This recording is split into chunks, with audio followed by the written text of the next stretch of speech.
Voilà, j'ai enroulé mon fil noir et maintenant il ne me reste plus qu'à le tricotiner. Donc je tricotine mes deux noirs. 1, 2. Et maintenant ce qui va se passer, c'est que je vais recroiser mon fil blanc et mon fil noir de façon à faire repartir mon fil blanc au milieu.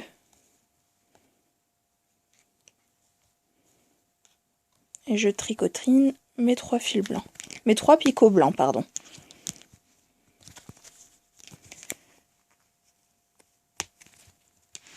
Hop, ils sont enroulés en point E et c'est parti. Je tricotine mes 3 blancs.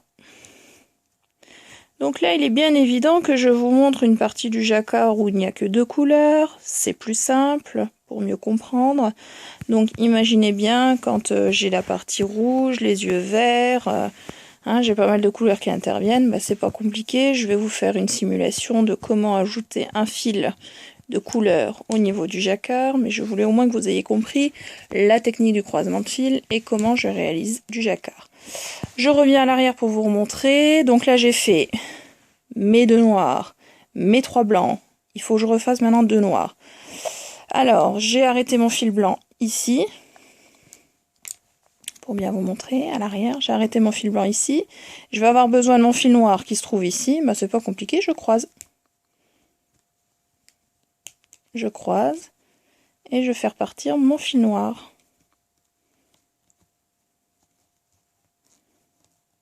Deux noirs. Et à l'arrière, mes fils sont croisés. J'espère que vous arrivez à bien vous représenter. Là, ici, il y a eu un croisement.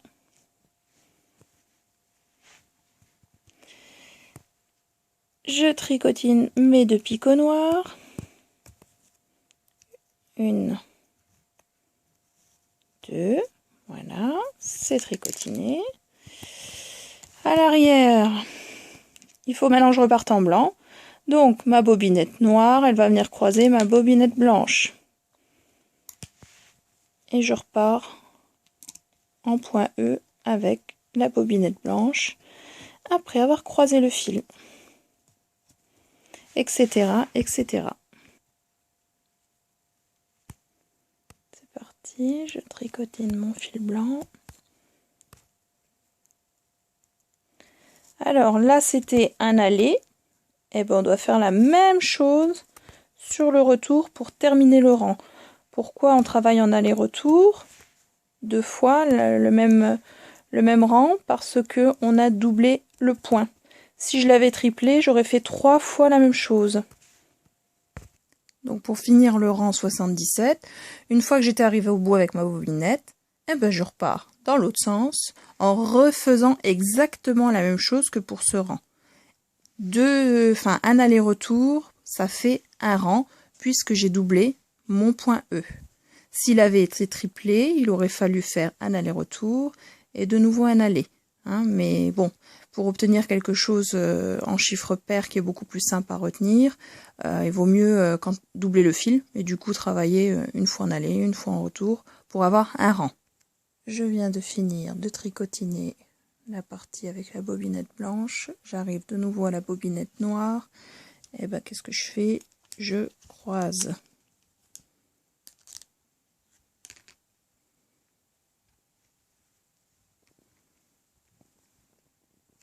J'ai tricotiné les 2 picots blancs.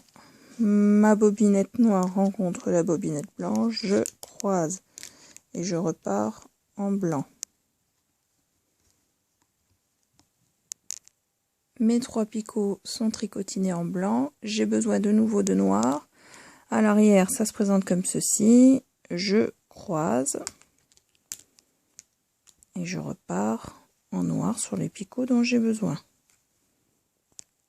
Mes 2 noirs sont tricotinés. À l'arrière, j'ai besoin de repartir en blanc. Je vais prendre ma bobinette blanche. Je croise. Et je repars avec la bobinette blanche. Je viens de finir de tricotiner ma partie blanche sur ma grille. Je viens de finir donc un rang de ma grille. Je prends mon compteur, mon compte-rang. Clic. Et maintenant, je sais que j'en ai fait 77 et que la prochaine fois, je vais faire la 78. Alors, voilà à peu près l'explication du jacquard. Maintenant, je vais essayer de vous simuler juste l'introduction d'une couleur. Par exemple, comme ici, le rouge. Comment introduire une couleur pour le jacquard. Donc déjà, vous allez créer une bobinette du fil de couleur désiré. Moi, en l'occurrence, je vais vous montrer avec une bobinette verte, puisque c'est une que j'avais déjà montée pour les yeux et dont je n'ai pas tout utilisé. Donc comme elle est déjà prête à l'emploi, je vais vous montrer comment introduire le fil. Alors ça nécessite quelques notions, notamment introduire une couleur en faisant un nœud magique. Donc le nœud magique, pourquoi magique? Parce que quand vous allez tirer sur le nœud, il va se défaire entièrement. Donc pour ceci, vous créez une boucle. Et par l'intérieur, le fil pendouillant de la bobinette, vous le passez par en dessous dans la boucle. Et vous tirez. Ça vous crée une sorte de petit lasso réglable, coulissante. Et bien vous allez l'introduire sur votre picot, là où vous souhaitez introduire la couleur. Alors je vous fais une simulation, il est clair et net que je ne vais pas m'amuser à tricotiner la couleur verte, parce que sinon pour enlever c'est pas facile du tout. Imaginons mon quatrième picot est celui où je dois introduire ma couleur verte par rapport à ma grille. Donc j'ai tricotiné les 3 premiers picots en blanc avec ma bobinette blanche de départ.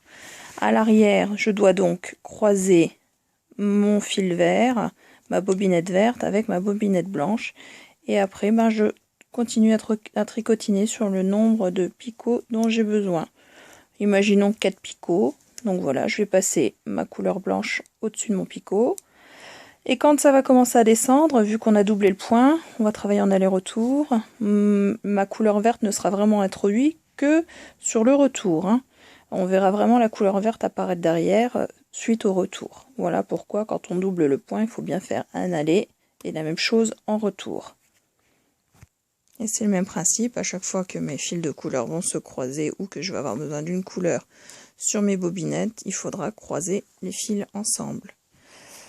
Et ça vous donnera un travail à peu près comme ceci sur l'arrière, mais aussi un travail comme ceci sur l'avant. Voilà, j'espère que à travers cette vidéo, la technique du jacquard sera moins sorcier pour vous. En tout cas, voilà, si elle a pu déjà vous apporter quelques notions, quelques bases, ce sera déjà un bon début. C'était l'effet recherché. Et je vous souhaite à tous et à toutes un très bon tricotinage. Amusez-vous bien et n'ayez pas peur de redéfaire pour mieux refaire. Voilà, à bientôt.